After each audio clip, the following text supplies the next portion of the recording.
Good evening all, G8GKQ. Good. Audio working.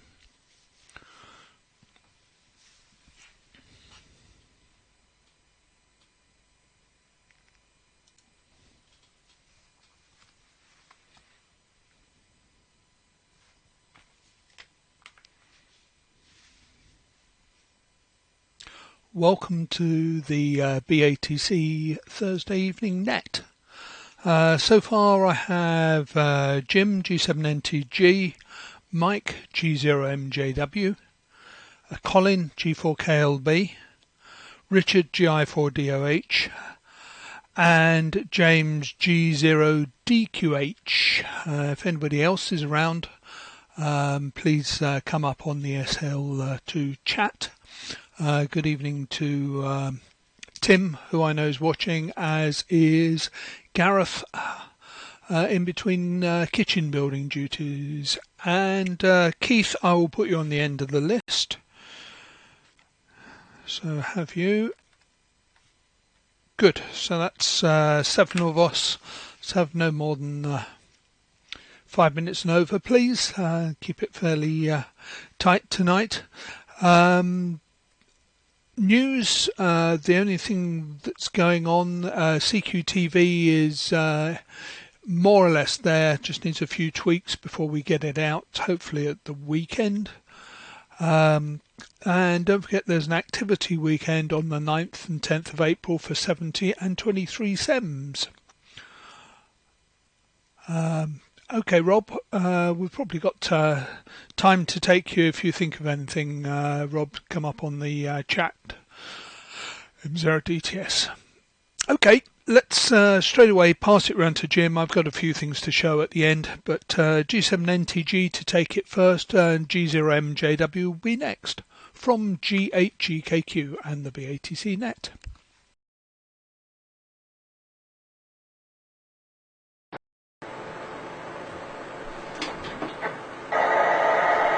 Well, that seems to be working.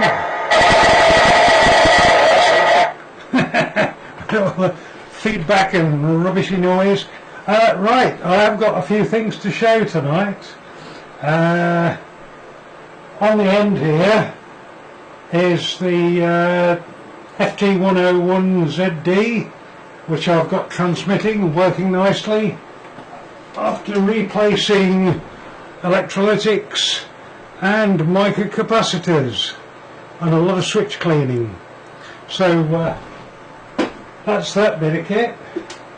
Right, and Gareth very kindly sent me a couple of PCB stroke pallets, and the first one I built was this one, which I think you may recognise from last week. I can get it to show. That's the TV transmitter palette, which works very nicely. The two pallets work more or less the same, one's biased. The other one is on the right sized heatsink. The first heatsink's too small, so this is a proper heatsink. So there's the second amplifier. I've had this running with external bias from power supplies and wires hanging about everywhere, but the results are much the same from both. And I've been using a Harmer Simmons 2.8 kilowatt power supply to run them, which is 50 volts, and that's done the treat. And the results are fantastic. They will both do about 800 watts saturated, which is phenomenal, and not too much power either. They don't draw too much current.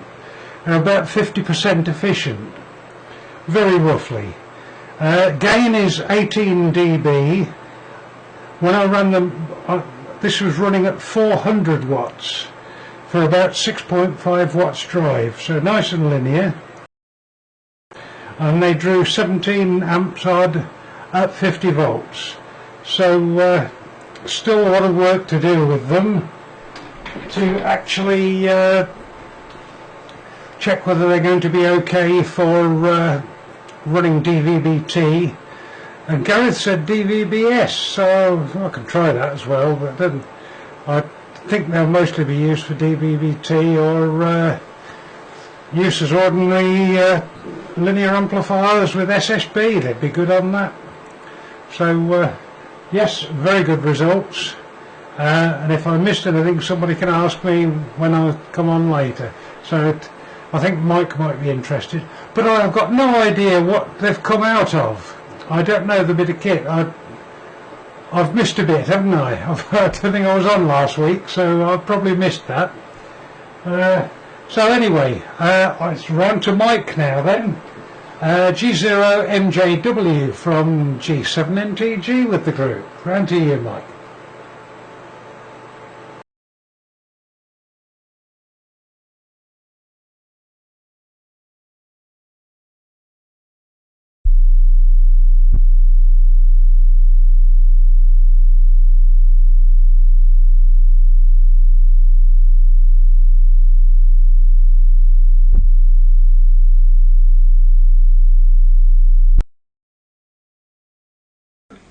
Turn on the audio, yeah.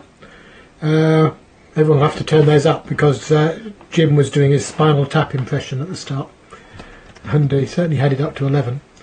Anyway, right, yeah, I can tell you what those came out of, Jim. They're out of TV transmitters, so that's relatively easy to explain. I might put up a picture on the second go round, if there is one, to give you an idea.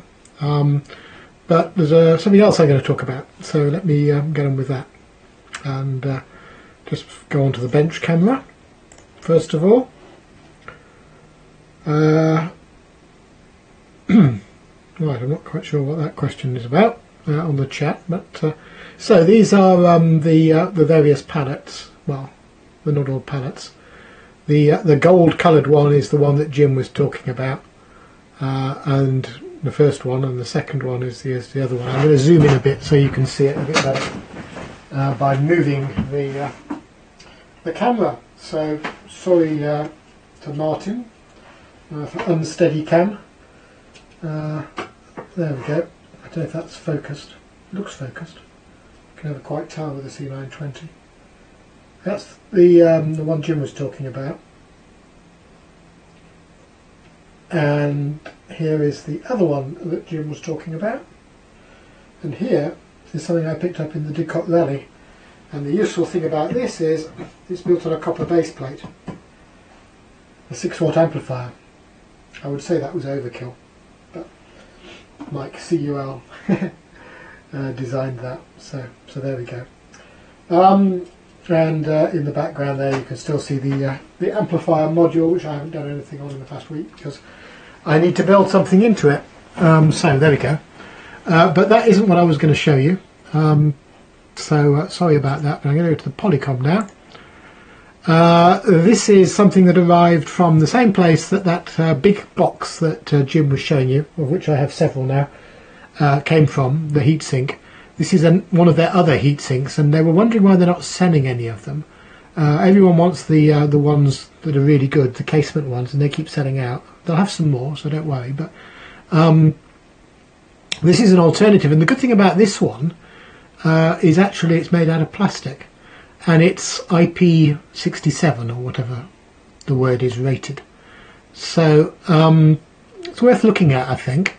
And I'm just going to zoom out a little bit to show a bit more of it. And there's something behind there that Jim would be interested in, which is the original water-cooled palette, water-cooled heatsink that those amplifiers came off. But ooh, it suddenly decided to move there. So that's the plastic box. This is the remote control, by the way. And if I zoom in, I don't know if you'll see this, but yeah, you can just about. On the side of it, there is a seal. So that box is all actually completely sealed when it's put together, which might be useful for something like a QL100 amplifier. Now underneath it is the is the a box that goes onto a heatsink. And again, that's sealed as well. But that's all plastic. That's all ABS, or some equivalent of ABS. It looks like ABS. But if you take that off as well, underneath is a heatsink. And it's a very flat heatsink. It's a lovely heatsink. And it's pretty big, you know. Now the fins aren't very large. Nowhere near as large as in the other one. But I don't know. Not bad. Could just use the heatsink, and I think they do actually sell just the heatsink, but I think they're worth having, so it's worth looking up those as well as the ones that we've been talking about for a while, which they've run out of at the moment. So I just thought I'd let people know about that. Everyone knows the link, I think, so go for that. Anyway, so that's what I was going to talk about. Let me get back to the proper camera. Yeah. Now I've got to pass it on to someone. Oh, it's Colin. So G4KL.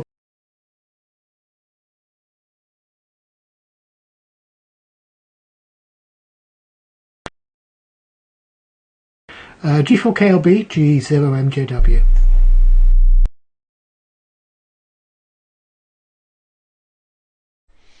Okay, G0MJW G4KLB. Okay then, that should be work. Good, there we are. That's good. Made it up onto the satellite. That's good. Oh dear, it's been hectic, I tell you. Lots of things going on this week. But yeah, thanks to Jim. I must confess to stealing an idea.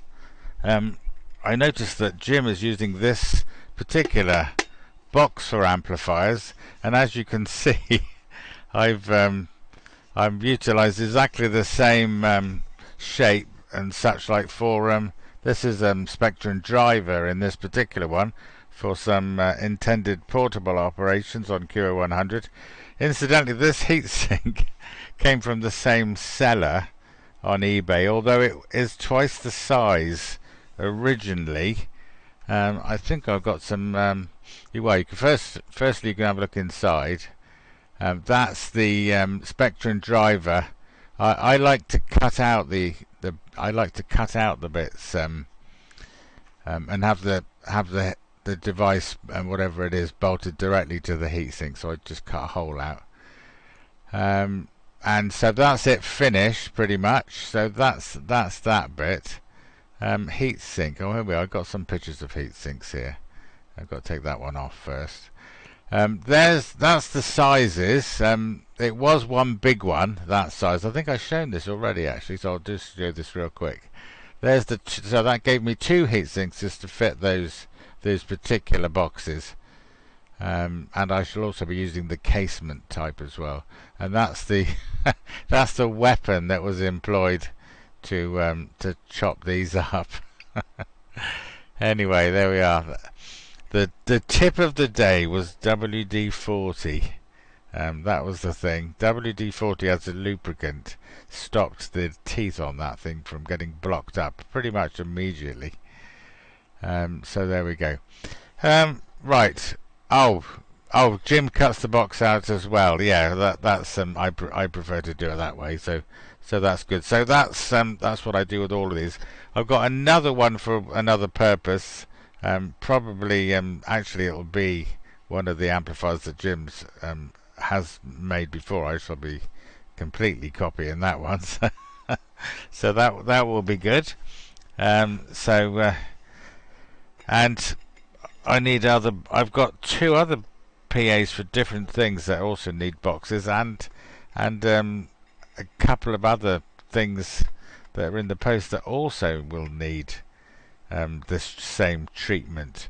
But they'll be, two of those will be going in the casement ones which I purchased, and I did get one of the bigger casement ones which I might hold fire from cutting it in half, but it would suit the bigger the normal casement ones are a bit too big for some of the projects I'm looking at.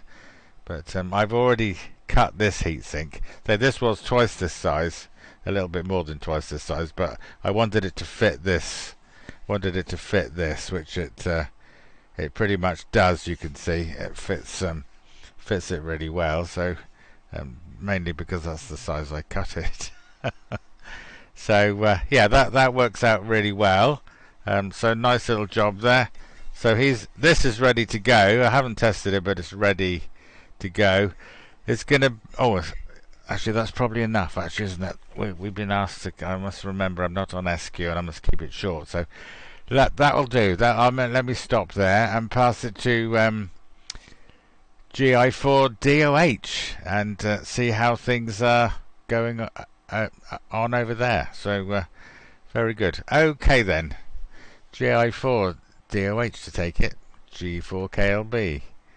I won't bother with the test card because I can't find it quick enough.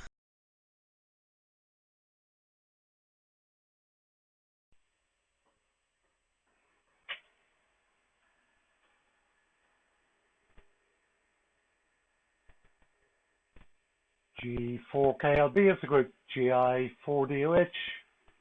Come on. Oh yes, sir, there I am. Right, so I'm getting worse every week. I didn't even get time for a test transmission before I started there. I did pop up on another frequency and it didn't have a very strong signal, but I assume I didn't have the settings that I have on this one. But I appear to be here and all the rest. But looking at what everybody else is doing, I can't really compete with all that. All I've done this week is purchase a bag of 5mm green LEDs. So I must be working on something. The fact that I felt I needed to replenish my stock, but yeah, just noting the things are Jim on the FT101ZD. Not very long ago, somebody asked me to look at one of the early FT101s, and it was in a sorry state. It took a lot of switch cleaner, a lot of cleaning of other things. I think years of high nicotine content in the air, plus obviously kept in a shed or a garage or something like that. It was surprising it was working at all, but it's amazing what a wee bit of TLC can do to these things.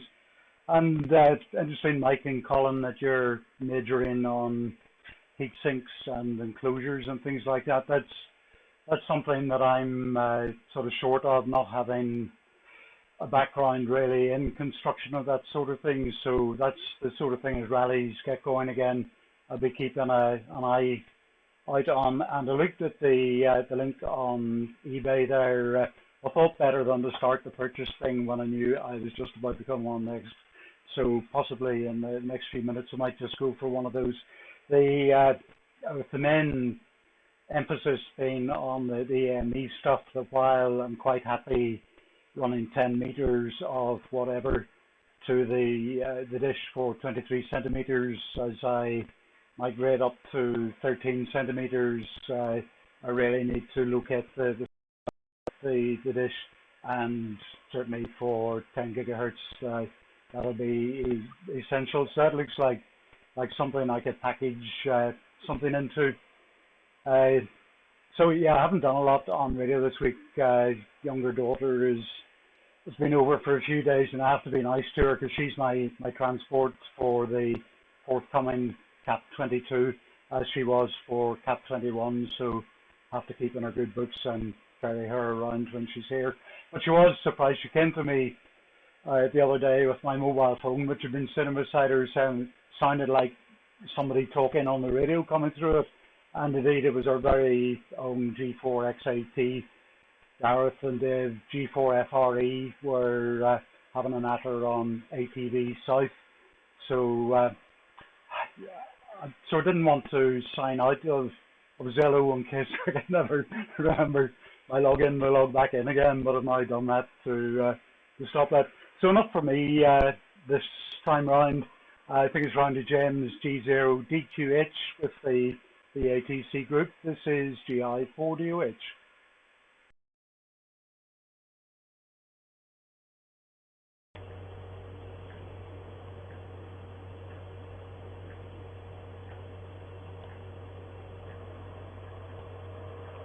Checked our audio. Checked our audio. Yep, okay. Good evening, everyone. Thank you, Richard, from G0DQH. Not a lot from me tonight, as usual. With the weather like it is, Maureen and I tend to disappear out in the afternoons, and today was no exception. We went to the lavender farm at Langford, and Dave, you might know this place. It's just past the In Excess, and just as you hit the 40 limits on the left hand side, the garden centre there. And it was very nice. A bit pricey though. Cream tea and coffee and tea was £15, I think. But it's either that or stay indoors. So, and I work anyway 4 days a week from Monday to Thursday, and I finish at midday. So we tend, as I say, to go out in the afternoons. The garden is looking good. I cut the lawn this evening at around 5 o'clock. The front lawn. The rear garden is the next thing on the agenda, but on Monday I'm having the fences replaced down the right hand side, as the high winds blew a couple of them over the other week, and we're having concrete posts put in to match all the rest of them. So things are all happening here. And in about a month's time, we're having all the windows and the front door replaced. The original ones were been in for 15 years, and it was about time they were upgraded. And we're trying to do this to try and combat the higher cost of electricity and gas, of course. And I'm also looking at fitting additional solar panels as well. We currently have 6 on the garage roof, and they bring us in £500 a year roughly on the feed-in tariff, and they've been there for 14 years, believe it or not, and they've been ultra reliable. The inverter as well, it just carries on working every day, which is good. And we also have solar hot water, and I looked earlier and there's nearly 60 degrees of water in the tank, hot water tank. So we're pretty set up, I think. So I'll pass it on. Who's next? So GU6EFB in Guernsey. I'll pass it, and I won't be on the next round if you don't mind, but I will be watching. G0DQH, and location is halfway between Southampton and Winchester in Chandler's Ford. Very good evening to everyone. See you next week.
Okay.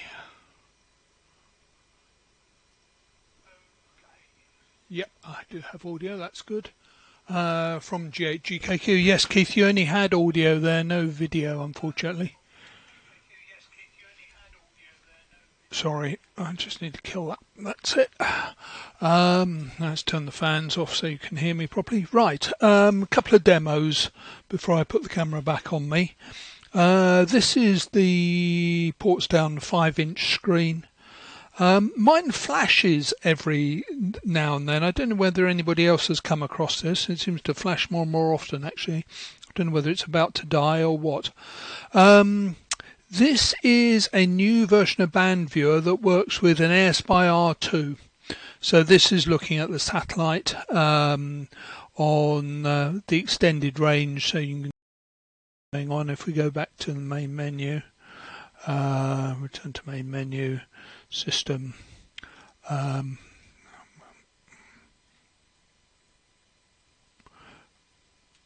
Sorry, I'll get the right button in a minute. Back mode and back to full range. That's what it normally looks like, of course, at 10 dB a division. But that's on an AirSpy with a 10 meg span. It'll also do a 2.5 meg span, but doesn't do it as well. It's very much an experimental mode. But that's in the latest development version of Portsdown, and if there's no switching for it, if it detects an AirSpy, it uses it in Band Viewer. If it doesn't detect an AirSpy, it looks for a line. So that's been playing with that this week. The other thing that I've done, let's go back to Portsdown.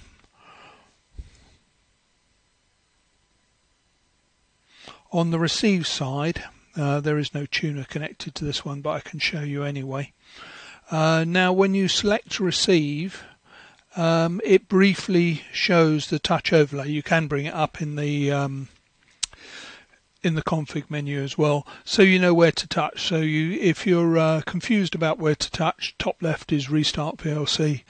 The left-hand box is show/hide parameters. Bottom left is capture snap. The large area of screen is exit to the menu, and then on the right-hand side you have volume up and down. But it shows you very briefly before you go to receive each time. So that's what's been going on the software side of the house. Let's have a quick look at the hardware side of the house. Some of you may have seen in my tweet. I needed to build a knucker to go into my portable kit. But the problem with my portable kit is it's a 1U unit and it's already full. So I built a knucker that is flat. If I show you the other one, the other view of it, you can see I turned the tuner around.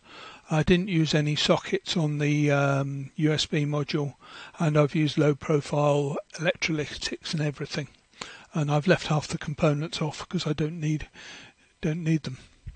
And that just about fits in my half-width 1U unit, along with a mini tuner and an 8-way switch the wrong way round, so you can have 8 inputs. And that's permanently wired in. So there's now 2 USB sockets on the back to go to the Portsdown, one for knucker and one for the mini tuner. Right, I'm just going to go and turn the light on, so stand by.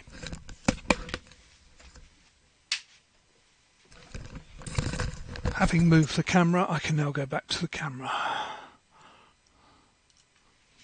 Right. Good to see so many viewers today. 39 on the stream, quite a few on here, I'm sure. Okay, on the comments on the 5-inch. Yeah, I may be that the voltage is a bit low on it, I'm not sure.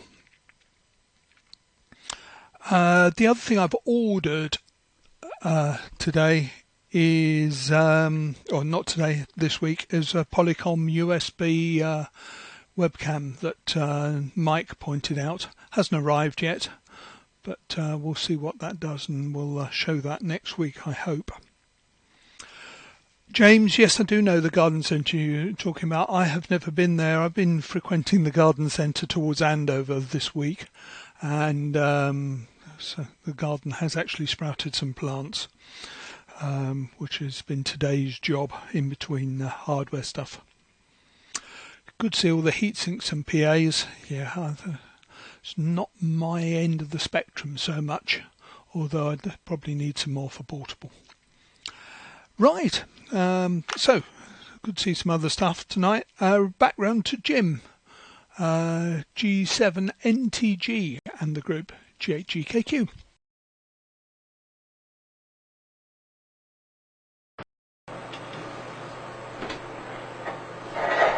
Oh, not that quick.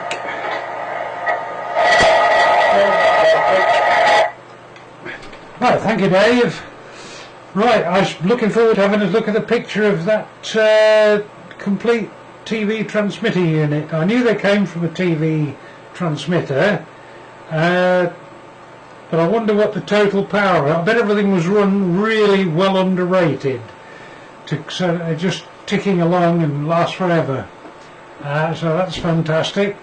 I will add that, yes, I know it's 800 watts it's certainly exceeding the legal limit. But the idea is not to run it at that, really. That's why I only went up to 400 watts.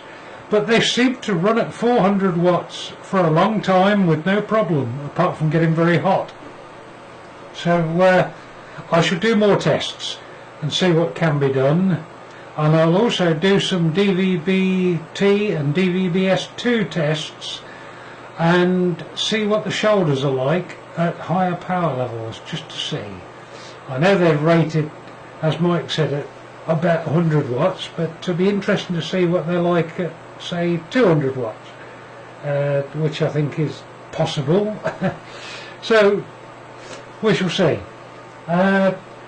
For running the BIOS circuits inside them, the voltage step down from 50 volts to run a BIOS circuit is a bit tricky.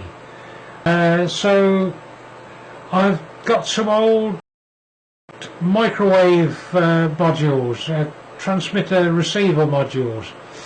They come in a sealed box, and they've got nice power supplies in them which work from 20 to 70 volts, things like this,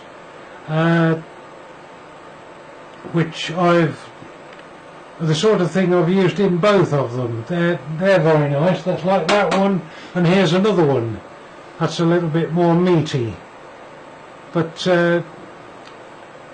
that's a very useful piece of kit because it gives multiple voltages output. I'm not worried what the volts are. This one gives plus 12, which is bang on. The little one I showed you is 7, but the one in the big amplifier has got a 24 volt power supply, and the one in the little one's got a 12 volt power supply. So I'm just bodging it around what's in the junk box, and then adding in extra power supplies to change everything. So, and these little Chinese ones are just the job for stepping down from that. Unfortunately, these won't go much above 28 volts, 30 volts at a pin. So, yep, that's been good. I tested the amplifier modules at different voltages, and I could still get 400 watts out at 28 volts, and they're absolutely fine at 28 and 32 volts, no problems at all. I left the BIOS set for 50 volts, so it dropped the BIOS, but it didn't seem to make any odds. And right, that's about it. Oh, and I do like the way you've done with that knucker and flattened it, Dave. I bet that took ages to solder all those wires on. That's a real labour of love, that. So full marks for that. Anyway, with that, it's round to Mike, and I shall look forward to seeing if you've got any pictures for me. So G0MJW from G7NTG with the group.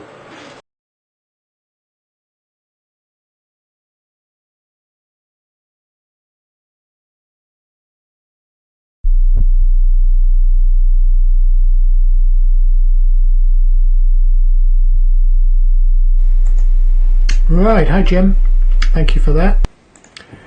Yeah, so I was going to show some pictures, so I've got to find the desktop. So there we go. So it's a really interesting picture there of the amplifier, which, as you can see, is a broadcast amplifier, except for you can't see it because this is in the way. So that's what it looks like. Made by NEC in about 2016, I believe, something like that. Gareth will have more up-to-date data than I do. And we know of 4, but there are another 20 somewhere. That's what it looked like from the back. And that's what it looked like inside from the top, on the interesting side with the various screens removed. So what you can see here, I'm sorry to those people who've already seen this, this is the driver. Remember, that was the driver, Jim, that you got 400 and, or whatever watts out. There's this weird combiner. There's another driver here. These 6 pallets are replicated on the other side, as is this thing. And they're phased up and driven in some strange Doherty combiner method. So the 2 pallets on the outside are different. They're on copper heat spreaders. The pallets in the middle are just screwed down to the heatsink, so I guess they were generating less power. And the whole lot are then presumably combined in a frequency dependent combiner. Now these 2 units here, those are the water in and out. So this is a lump of aluminium with copper pipes through it, and Gareth questioned how they got the copper pipes into the aluminium, and I think his conclusion is that they must have built the copper pipes into a matrix and then cast the aluminium around it, because we can't think how else they'd have got them in there. So that's that. That's just another picture of it, and there's a nice little close-up of the one that you were working on, I think. This is the bias, which is about 3.7 volts.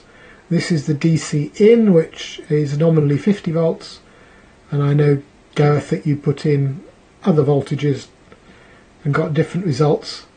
The device, I think, is rated to 50 volts. Now there's a whole load of capacitors here across the lines, and I think the issue is that these can't handle more than 200 watts average power. Of course, that's in commercial service, so we might get away with a bit more in amateur service. So there you go, and the usual Wilkinson splitters and combiners, and some strange thing, 90-degree phase shift or whatever, for this other pallet on the end, which is mostly identical, apart from you can see it's not got any screw holes in it, because it's soldered down to a piece of copper which is bolted down via these 4 bolts to the heat spreader. No, not heat spreader, the big aluminium heatsink.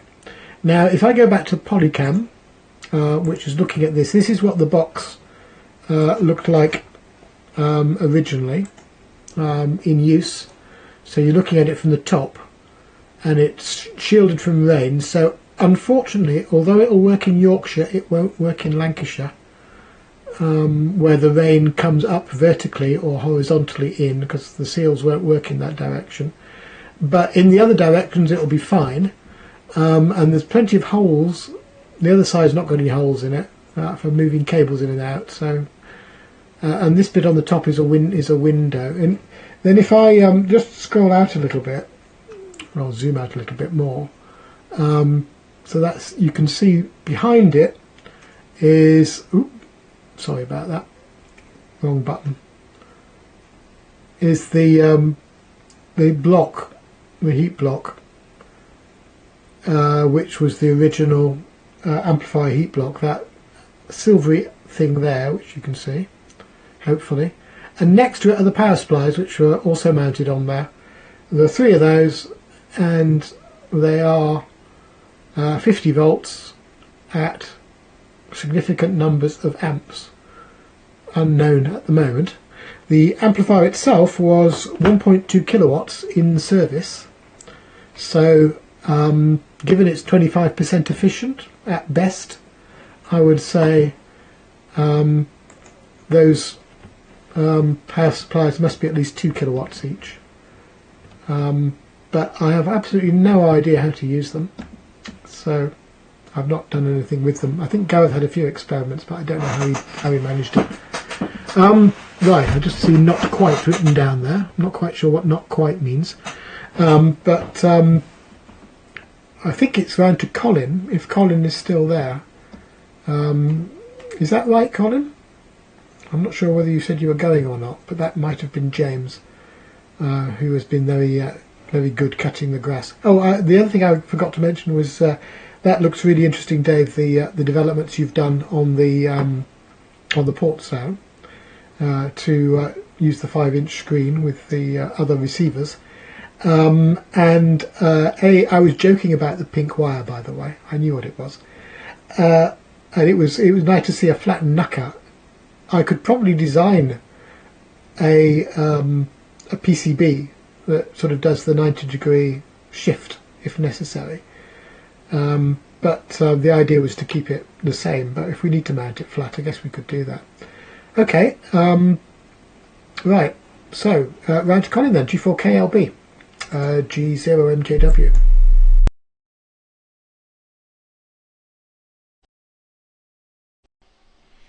G0MJW, G4KLB.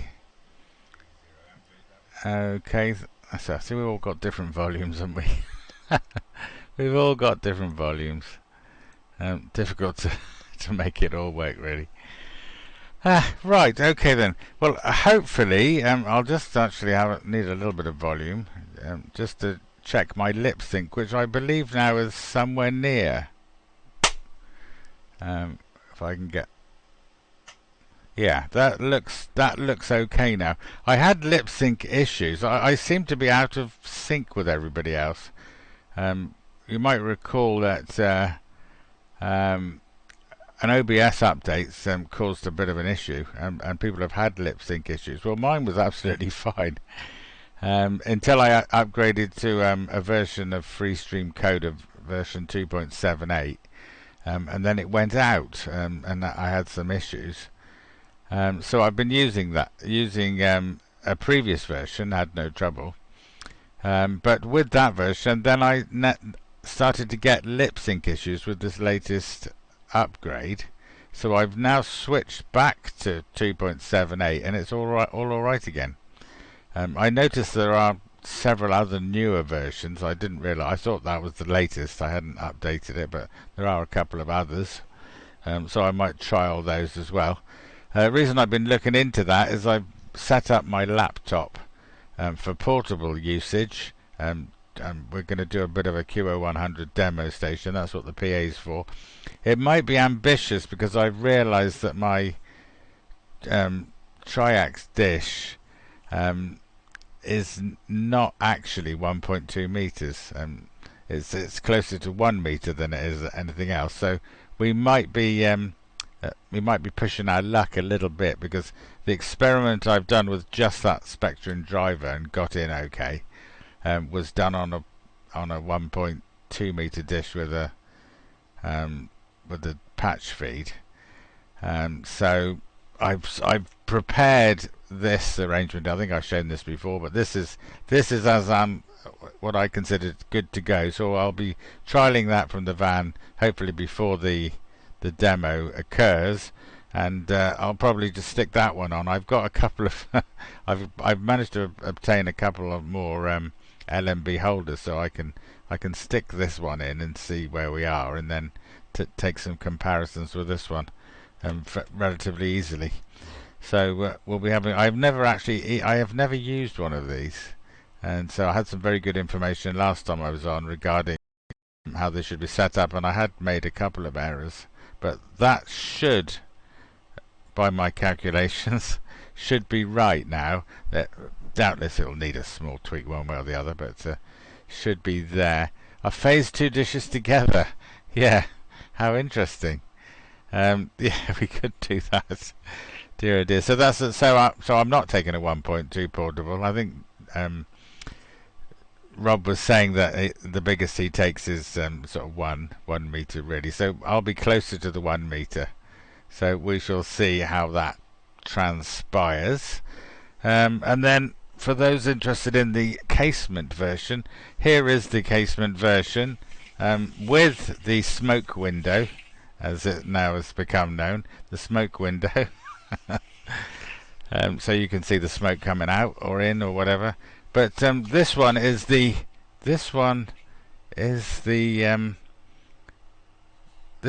larger. I don't know my own blinking strength here. This one is the larger of the ones, and I'm impressing myself here with the strength. This is quite hefty. This is quite a hefty thing. But what an awesome PA case they are. I think there's 3 sizes. Incidentally, if I turn it over, if Jim's there in Chandler's Ford, this is in its previous life it was actually supplying solar power. I think this is an inverter, or this is the box. These have obviously failed, so they do fail eventually. Some brands do. And that's what these have come at. These were solar inverters originally. So there we are. Actually, I'll need to turn it over because I can't. There's blank that side, but there's a hole in the other side. But they're pretty lumpy. They're pretty lumpy. So what possessed me to bring that into the shack again? I don't know. But anyway, there we are. Oh dear. Yeah. So that'll probably do for me. There's probably other things, but I think that's enough. Enough time has elapsed on this over. So there we go. I did see our friend in Guernsey. Did I get that right? Is it Guernsey? Yeah, it must be Guernsey. GU. On the other channel, he was fine. No problems at all. So hopefully he'll be able to get in on the next over, because his picture was fine. I saw it come up as well. So no problems at all, really. I'm putting these dishes on top of the van. 4 dishes. It's only held on by a roof rack. It's like I'm raising them up so that the radiation is out of the way of personnel. I'll have to do the calculation, obviously, before I do something in public to comply with the regulations. But the idea is to get it up out the way and keep an area clear and all this business. At a public event, you've got to play the game. So particularly in the early stages when there might be, people interested in such things. So I wouldn't do anything that I consider dangerous at all. But we'll have the dishes up out the way and this, that, and the other. So I'm in the process of putting this monstrous dish on top of the van. So there we go. Only 25 dB. Yeah, this one's closer to 1 meter, so I'm not sure what that will be. It's a Triax TD 110 or something, which you would think would be 1.1 meter dish, but it's not 1.1 all the way, so it's a little bit smaller. Yes, that's the one. That's the one, Chris. Absolutely, that's the one. I like that dish. I've had very good results with that dish receiving other satellites. It's performed very well for me. It's the one I use for the ISS tracking, and that's the one I'm going to be trialing with this, because obviously, as I've got various mounts that just goes. These just plug in. There's a little bit of plastic there that holds it. I think these might be aftermarket ones. I have actually got a genuine genuine one, but this one came in this condition, whereas they normally come flat with all the other bits of plastic that come with it. But this could be it could be an aftermarket. There's no names in the plastic or anything. However, it appears to be the right size. So when I find all the bits for the dish, we're doing that. Right, I've lost the list, but they know who it's going. Yeah, Technomate one's not too bad as well. So we'll be giving that a go. It's a big solid dish, so I don't know whether mesh might have been more sensible for portable use, but there we go. Oh, we're going to Noel next. Okay then. Right then, over to you, Noel then. G8 GTZ to take it. G4KLB.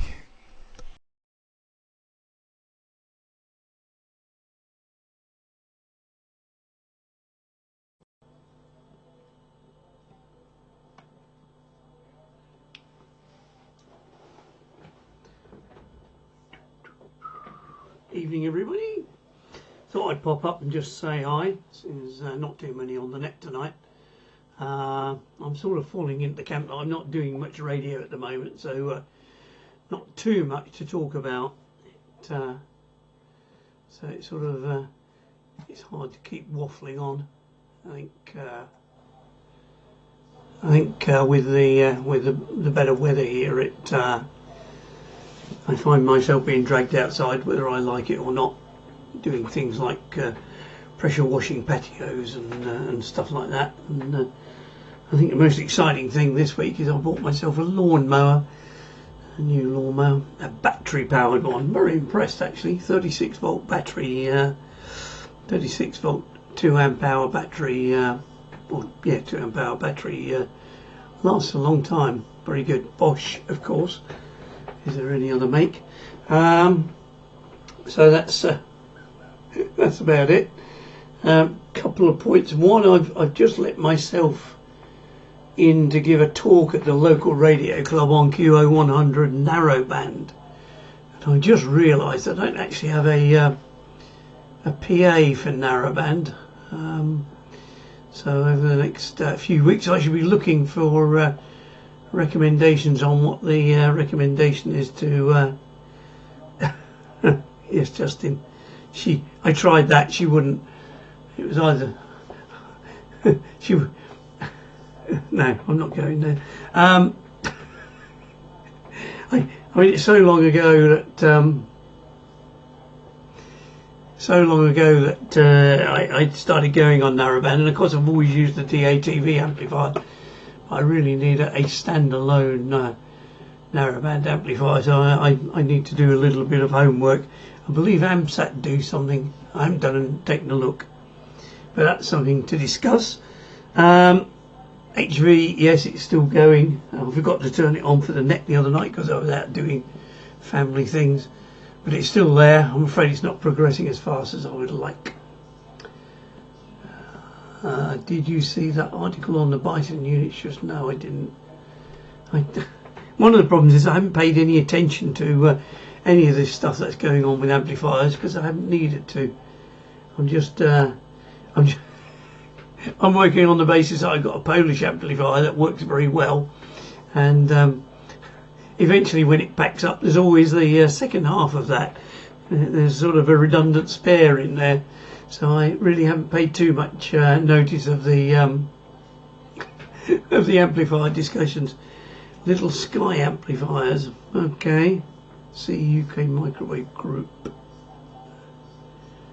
Okay, I'll do a bit of digging around. I haven't done anything. Right, the other thing, the reason why I came on, I wanted to show Dave this. I've done the AirSpy upgrade. So yes, I've still got audio. That's what it looks like. It's centered on 739. Now there's two interesting things about that. That's the beacon you can see, but below it there's some little carriers. I must get my narrowband receiver out and see what they are. I wonder if they're interesting. But the other thing, Dave, is it does tend to fall off at either end. I don't know if that's the effect you've seen in yours. That's on 10 megs. If I forgot what it's like on 2.5. Yeah, that's 2.5. So don't know if that's of any use to you, Dave. But yeah, it just went first time, very good, and that's great because yeah, I wondered if it was an AirSpy thing. It's a great feature because it means that my Langston Portsdown microwave driver, which has obviously got a Pluto in it, I can now get band viewer on it without swapping out to a Lime. So I'm well chuffed with that one. That's good. Right, who does it go to next? I've got no idea who it goes to next. Could it be Keith? I wonder. If I hang on long enough, Dave will pop up and tell me. Oh, it's Richard. Okay, over to Ireland. Thanks again for your services to BATC, Richard, and much appreciated. We just out of interest, show how mad the world is. We've had trouble with various countries, Belgium and Spain in particular, posting parcels there. They keep coming back. We had one return from Belgium 4 times. So I thought about it, and troublesome ones, I now bag up the order, put a jiffy bag with the label on it, and stick it in another jiffy bag and send it to Richard, because bizarrely Richard doesn't need to put customs labels on, and therefore there is no handling problems. So it generally takes about a week for Richard to post something there, whereas Spain it took me 2 months. So how bizarre is that? Right, round to you, Richard, and thank you very much. GI4DOH G8GTZ.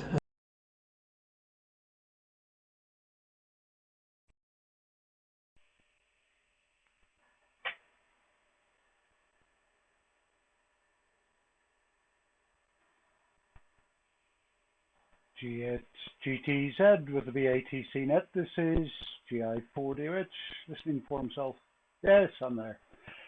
Yes, no problem. No, it's easy enough with the indeed the local sort of mini supermarket with post office. You can do everything in one go, sort of get a loaf of bread and post your parcels at the same time. Funny, so this country has certain disadvantages. It's about time it actually had something that was an advantage over the mainland. Regarding the narrowband stuff, I think that's what I used. I haven't used narrowband for a while. I keep meaning to do it. It is Wi-Fi amplifiers. The reason why it says RP at that end is it's actually reverse polarity SMA for the output to the antenna, as they label it, whereas it's standard SMA on the input. Lest I forget and try to force standard SMA into that. So yeah, I'd forgotten before my daughter arrived and everything else that I was working on amplifiers and big heat sinks and things, the old Dolphin, and again overlapping a bit with what you were talking about, Jim. I think about the buck converter. Actually fitted a buck converter to this to give me 12 volts, so I don't need a 12 volt feed as well, and then there's no danger of me connecting 28 volts to the 12 volt input again. I still haven't resolved various other issues with it. It's still a very good oscillator, but I note because the buck converter also includes a PTT circuit for applying the 12 volts when I enable the PTT on it, that when I remove the PTT I have just over 4 volts on the 12 volt line. So I wonder if I've got a shorted track or something like that as a result of my efforts on the bias changes that I did to it. So I just haven't had time to sit down and start picking through that again. I've given it a visual inspection and removed a couple of solder splashes which weren't doing any harm, but sort of and excess flux which can hide things. So did a visual inspection and didn't see anything wrong. But I need to go in and just meter everything. But that's part of the challenge. I had actually wondered at 60 quid. It's a pretty good heatsink, albeit it's not flat across the whole bottom. It is designed for the board that it goes onto, but you've got an enclosure and a fairly meaty heatsink in one go. It's not bad, particularly if you can use some of the components that are on the board, or wanted to repackage one of the amplifier boards. So that I had actually been working on that. I also have a board for show the operational side. On focus. It's not going to. That's a G4DDK VLNA kit for 13 centimeters for when I get up to that sort of frequency. So I'm not short of little projects on the go, and it's just re-establishing myself now that the daughter's gone. Get back to the routine of playing with radio all the time. Apart from the club magazine is due out next week or something, so I better pay a bit of attention to that. And then, funny enough, I'm doing a talk on EME from the small garden. Supposedly the week after, but our clubhouse has been seconded with a higher priority. We've got local elections or something like that, so they've kicked us out. It was to have been our first real meeting for a couple of years, so it would have been nice to get back to that again. So I don't know whether we'll just revert to Zoom or postpone a week. That's yet to be decided, but you don't need to. The way sort of COVID sort of hovering the figures in this part of the world at the moment, we don't need to rush making a decision on that. So we'll see how it goes. So enough for me. The only other thing is AME's on hold at the moment because the moon isn't appearing above the horizon, which goes through periods of that every month. But the sun is coming round because the dish is close to the house, which faces south. For the last few months, the sun hasn't shone where the dish is, but by the start of next week, I think it worked out Monday, I should be able to measure sun noise, and it's all new stuff for me, so novelty value, and that'll keep me busy for a while. So I think James said he'll just be listening, G0DQH. I think he said he would just be listening there, in which case it would be Keith GU, can't do it, 6EFB. Short-term memory is not as good as it used to be. So I think it's you might want to leave a short break for James, but I think he said he would just be listening this round. So this is GI4DOH with the BATC group. Good night all.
GU6AFB, G8GKQ.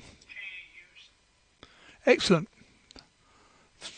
Yeah, that test gear looks good, but as Mike says, some of the analog stuff is a little more difficult to shift these days, which is unfortunate, because it's perfectly good. But bench PSUs, yeah, very good. There was some comment about lots of wires earlier. I'm just going to do wobbly cam. I take it you're referring to that lot, Gareth. There are a few there. Never be without an adapter wire. Or maybe it was lots of wires on this fellow. There are actually 23 wires to solder on the tuner to put it on its side. I don't think it's worth a PCB. It only took me about 45 minutes. Wrong camera. I'm showing what I'm hoping to show. I can see it coming back. There are only 23 wires on that.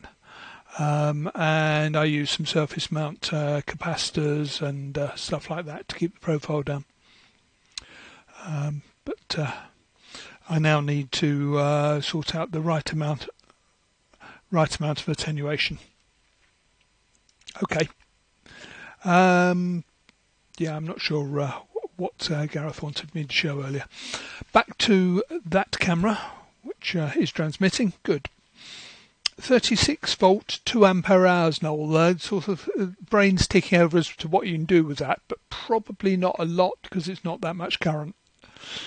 Noel, do you want to borrow a PA for the narrowband demo? I think I have one with power supply that will do about 20 watts, I think. It's in the garage, hasn't been used for a long time, but mains powered, 20 watts, 0 dBm in sort of thing, which you're welcome to borrow if you want to. Where's one of the, I think it's a Gigatech one. The AirSpy response, yeah, that is standard for an AirSpy. If you look at the S-Hail band viewer, we've only got about 9.5 megs worth there, and even then Phil has had to sort of curl the ends up to make it level. So that is standard for an AirSpy, and the 2.5 megs is, they bill it as an experimental mode. It's not brilliant. It's only about 1.5 megs usable, I reckon.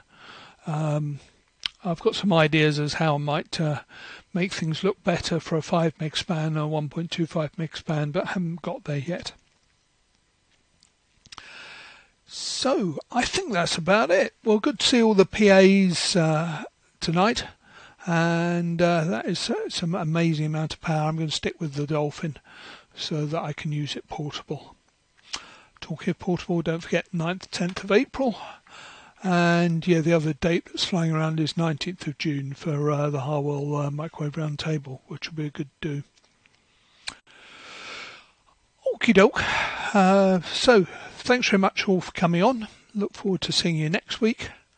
And yeah, keep some dates in the diary free for everything else going on. G8GKQ closing the BATC net and leaving the frequency clear. Good night all.